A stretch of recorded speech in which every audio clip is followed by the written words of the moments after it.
Most wanted person ng municipal level at top 6 sa provincial level arestado sa Santa Barbara, Pangasinan. Detalye na balita mula kay Freddy Pajardo, Aris 38. Freddy, masantos siya basan ni Chika Emin.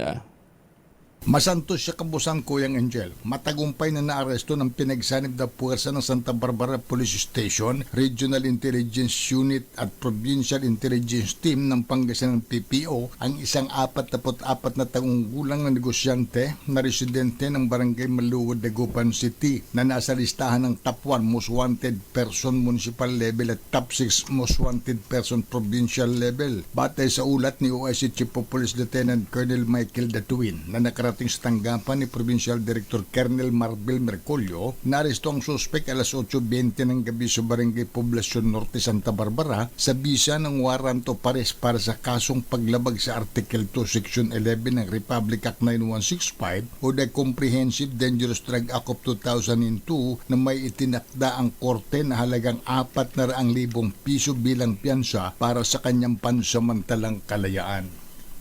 Mula sa Action Radio Pangasinan, ito si Freddy Pajardo nag-uulat para sa DCRH, una sa Pilipinas. Maraming salamat, Freddy.